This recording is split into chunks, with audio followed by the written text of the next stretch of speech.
BJP ছেড়ে তৃণমূলে আজই যোগ বিষ্ণুপ্রসাদ শর্মার। তৃণমূলে যোগ দিয়েই সরব রাজু বিস্তারের বিরুদ্ধে ইলেকশন কমিশনের কাছে চিঠি। দার্জিলিং এর বিজেপি সাংসদ রাজু বিস্তার, তাকে নিয়ে ইলেকশন কমিশনের কাছে চিঠি দেওয়া হলো। আমাদের সঙ্গে ফোন লাইনে রয়েছেন আমাদের প্রতিনিধি দেবাশিস সেনগুপ্ত। দেবাশিস, আজকেই তৃণমূলে যোগ দিয়েছেন বিষ্ণুপ্রসাদ শর্মা, আর এই যোগদানের পরই দার্জিলিং এর বিজেপি সাংসদ রাজু বিস্তারকে নিয়ে ইলেকশন কমিশনে চিঠি দেওয়া হয়েছে। কি বলা হচ্ছে সেখানে, কি অভিযোগ? দেখো, এর আগে আমরা দেখেছিলাম কার্শিয়াং এর এই বিধায়ক জেজেএম এর থেকে নির্বাচিত হয়ে আসা এবং বিজেপির সমর্থনে এই বিধায়ক, তিনি বিধানসভাতে সরব ছিলেন। আমরা লাস্ট শেষ যে অধিবেশন হয়েছে সেই অধিবেশনেও আমরা দেখেছিলাম সরব ছিলেন, এবং সেই সরবের জায়গা থেকে দেখা গিয়েছে যে বিজেপির যে অনৈতিক কাজ বিধায়কদের বাইরে বেরিয়ে যাক তিনি কিন্তু সমর্থন করেননি। এবং বিজেপি যখন ওয়াক আউট করে চলে যাচ্ছিলেন, রাজু বিস্তারকে আমরা দেখেছি তিনি কিন্তু সদনে একমাত্র সেখানে বিধায়ক যিনি উপস্থিত ছিলেন। অর্থাৎ পরিষ্কারভাবে বোঝা যাচ্ছিল যে বিজেপির যে সমস্ত বিষয় নিয়ে কিন্তু রাজু সেখানে কিন্তু এখানে কার্শিয়াং এর বিধায়ক তিনি কিন্তু বিষ্ণুপ্রসাদ শর্মা সহমত ছিলেন না, এবং তা পরিষ্কার হয়ে গেল আজ তিনি বিজেপি ছেড়ে তৃণমূল কংগ্রেসে যোগ দিলেন। এবং সেখানে যোগ দেওয়ার পরেই দেখা যাচ্ছে তিনি রাজু বিস্তার অর্থাৎ দার্জিলিং এর যিনি সাংসদ তার বিরুদ্ধে তিনি সরব হলেন। কেননা রাজু বিস্তার যে জয়ের, এই দার্জিলিং এর জয়ের পিছনে কিন্তু সেখানে বলা যেতে পারে যে বিষ্ণুপ্রসাদ শর্মা একটা বড় ভূমিকা ছিল, এবং সেই জায়গায় দাঁড়িয়ে কিন্তু নির্বাচন কমিশনকে তিনি চিঠি লিখলেন।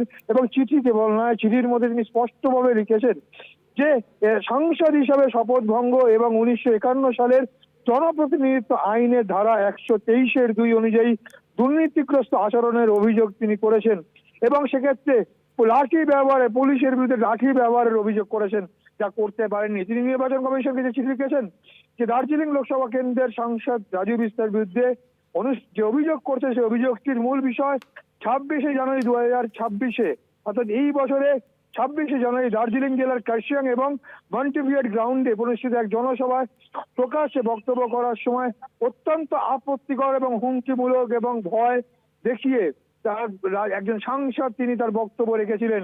একজন বর্তমান সাংসদ হিসেবে তিনি ভারতের সংবিধানের 3য় তফসিল অনুযায়ী এবং শপথ গ্রহণ করেছেন। সেখানে তিনি অঙ্গীকার করেছেন আইন দ্বারা প্রতিষ্ঠিত ভারতের সংবিধানের প্রতি সত্যিকারের বিশ্বাস এবং আনুগত্য বজায় রাখবেন, ভারতের সার্বভৌমত্ব এবং অখণ্ডতা রক্ষা করবেন, এবং কোনো ভয় বা পক্ষপাত ছাড়াই তিনি সর্বোচ্চ সামর্থ্য অনুযায়ী সাংসদ হিসেবে দায়িত্ব পালন করবেন।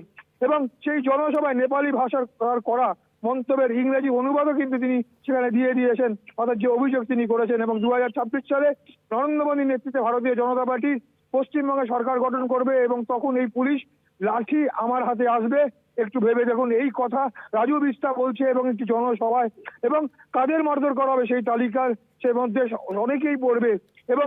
এবং পরিষ্কারভাবে তিনি যে কথা বলেছেন সে কথা অনেকে কিন্তু মন্তব্যগুলো স্পষ্ট ইঙ্গিত করে যে 2026 সালে পশ্চিমবঙ্গে বিজেপি সরকার গঠন হলে সেখানে কিন্তু রাজু বিশ্বাস প্রভাবশালী হবে, এবং সেখানে তিনি পুলিশের ক্ষমতা নিজে ব্যবহার করবেন, এবং অজ্ঞাত ব্যক্তিদের দ্বারা তিনি কিন্তু তাদের বল প্রয়োগ করতে পারেন। অর্থাৎ একজন সাংসদ এই ধরনের কথা কি করে বলে?